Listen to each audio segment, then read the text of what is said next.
Hello, this is Matt on the Moon Lambo channel. In this video, I've got a brand new article titled How Cryptocurrency is Making an Impact on Pensions.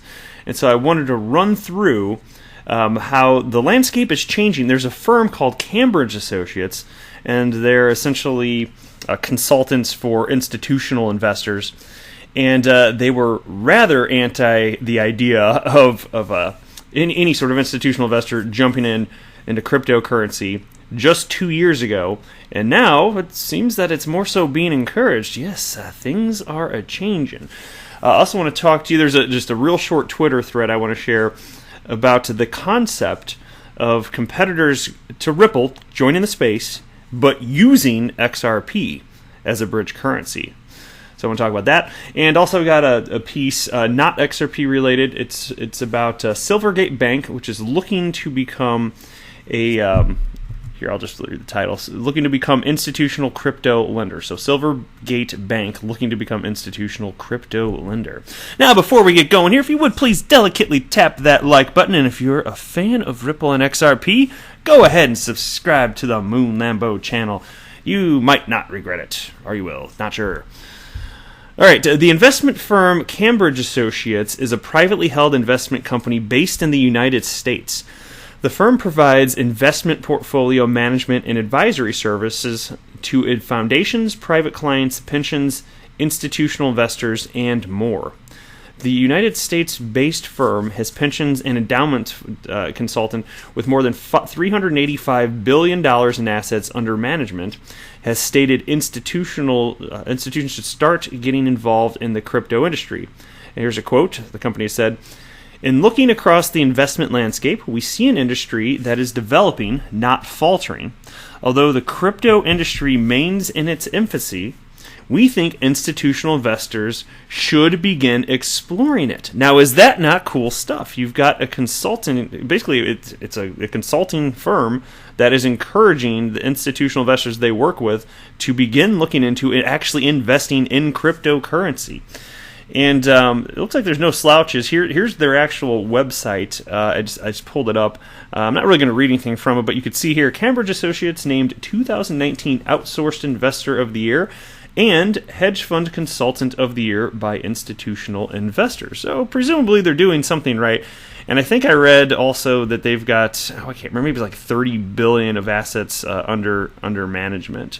So, anyway, the piece continues here. They say no more than 1% is invested either directly into cryptos like Bitcoin and Ethereum, into ICOs or STOs, or otherwise indirectly into crypto blockchain firms. And this is going to be fantastic for XRP because as institutions jump in and they want to hold cryptocurrency, including XRP, purely for the speculative purposes that you and I do, as these institutions do it, they're going to take big chunks out of the available supply.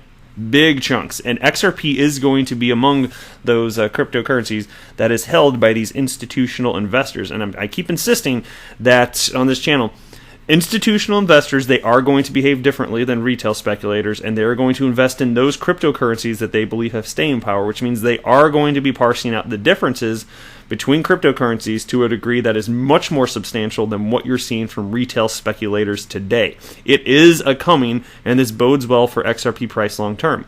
By the way, that is not financial advice. I'm sharing my opinion with you. All right, here's a quote.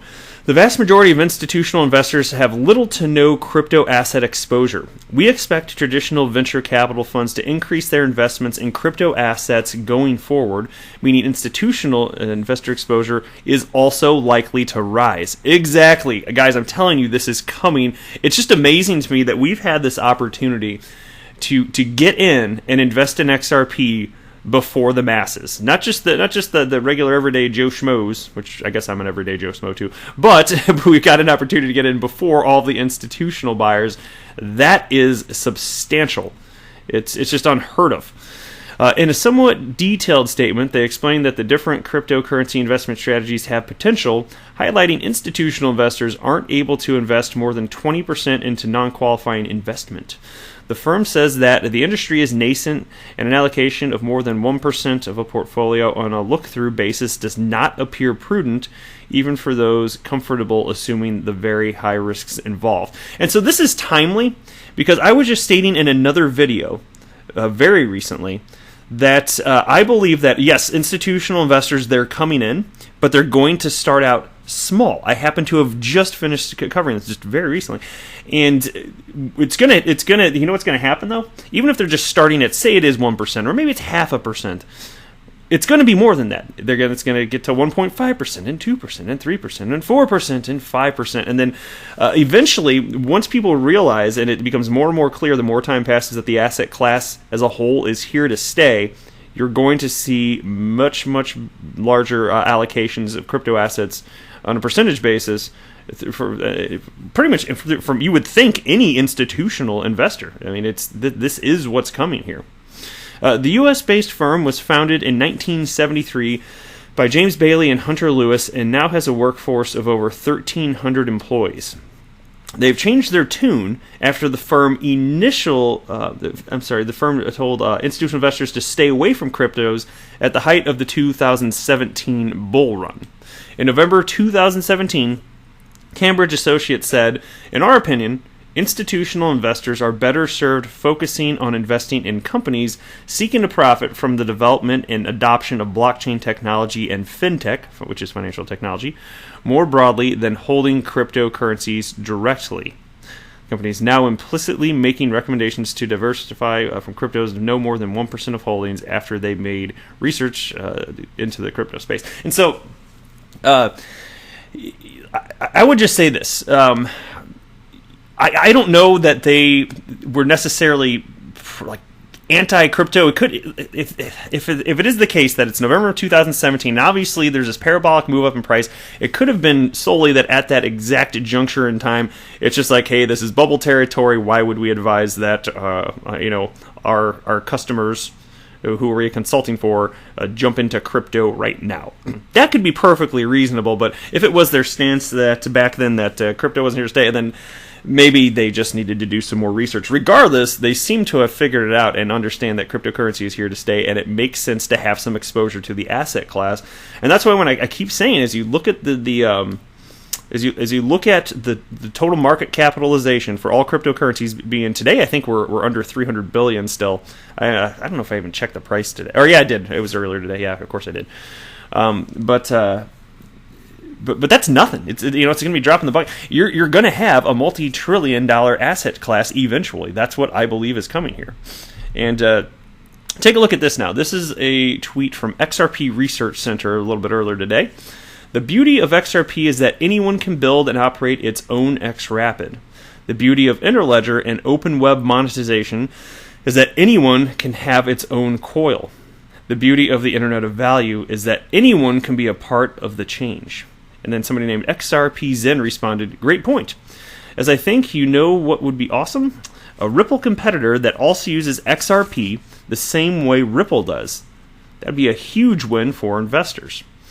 An XRP Research Center wrote, "Nothing would help more XRapid than competitors. They would help accelerating the process to increase/enlarge XRP liquidity pools. The more competitors there are, the more time and cost efficient it is to transact with XRP." And so obviously, and that's true, and XRP is fantastic. It's a bridge currency for cross-border payments, most certainly.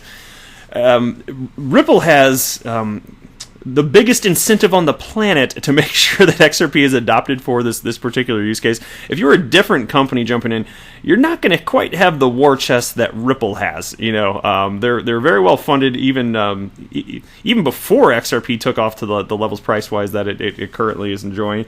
But given that they have so much XRP, my gosh, I would not want to compete against Ripple myself. I would not want to jump in. I don't know how you'd even do that, frankly.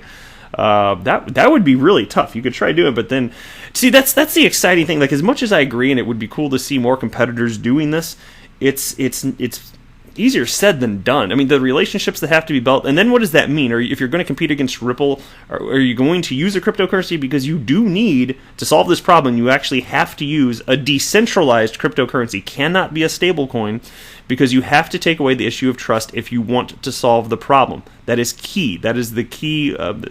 Technologically, that's the key thing that made this all possible. The humans had not devised a way to solve the fractured global payments space until blockchain technology came into existence. So I just don't even know what that would look like. I'm not convinced we're going to see it, but that's the other reason that I'm so bullish on this, because it's either Ripple's plan works or the problem just isn't solved. That's what it looks like to me right now. Because there's no other way to get rid of these Nostro accounts. There just isn't. They've got all this capital all over the world, and that's how settlements made. There's this chain of bilateral banking relationships that makes it possible to settle from one fiat currency to another, and this is the only way to do it. So do humans want to solve the problem, or do they not? I don't see anything else on the horizon. I really, really don't. All right, next piece here. This is titled again, Silvergate Bank Looking to Become Institutional Crypto Lender. Where does it start here? Okay, one of the few go-to financial service providers that are Bitcoin and crypto friendly, Silvergate Bank is looking to expand its service to include cryptocurrency lending, according to an updated IPO filing. Silvergate Bank provides financial services to some of the industry's top companies, such as Coinbase, Bitstamp, and Zappo. According to a recent IPO filing from the company, they've seen an increased demand for crypto-backed loans from companies operating in the Bitcoin space. As a response, the firm is looking to offer fiat loans to their clients using cryptocurrencies as the collateral. Silvergate uses the Silvergate Exchange Network, SEN, a system designed to facilitate transactions between cryptocurrency exchanges and clients. On top of loans, Silvergate has also expressed a lot of interest in adding stablecoins to the SEN.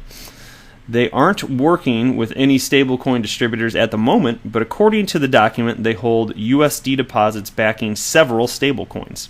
The bank has also talked about obtaining the New York State BIT license in previous filings, citing the desire to launch trust companies and become a custodian for institutional cryptocurrency funds. The number one constraint for institutional investors is the lack of infrastructure surrounding cryptocurrency industry. Custodianship issues, uncertainties about legal regulations, and absurd price volatility is making investors understandably cautious. Once these issues are solved in a reliable and robust manner, we can expect to see much more money flowing into the Bitcoin space. They should just write cryptocurrency space, but hey, whatever, this is bitcoinist.com. Silvergate seems to be looking to solve the issues that aren't up to the government by providing a framework for legacy institutions to purchase, maintain, and safely store cryptocurrency funds. This is cool. So what we're talking about here is infrastructure development in part, indeed. Right. Another leader trying to build out infrastructure is Coinbase with their new Coinbase Custody service. CEO Brian Armstrong has talked on Twitter about how the custody service is seriously picking up, with 200 to 400 million invested into cryptocurrencies on a weekly basis, which is staggering, by the way. 200 to 400 million invested in cryptocurrencies on a weekly basis from one entity right there.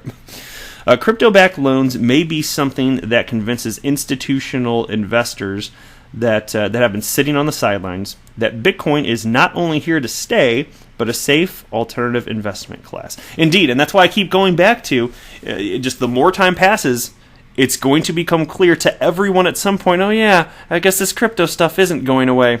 Just let time pass, and then there will be no denying it.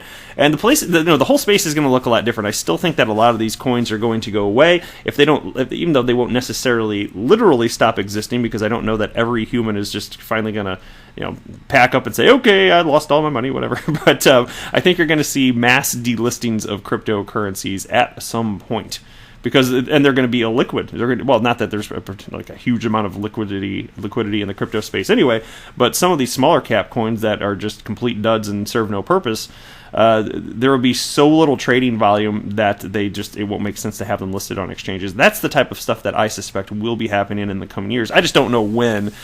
And a lot of people were speculating that it would have happened by now, but there doesn't seem to be enough, really any meaningful evidence pointing to that being the case. Which is why I also believe, side note, that altcoin, there will be an altcoin rally at some point. And it's possible it could look a little bit different than the last one, but it's a coming, I think. That's it for this video. Thank you so much for watching. I am not a financial advisor. Do not buy or sell anything because of anything that I say or write. That would be a very, very, very bad idea. Until next time, to the moon, Lambo!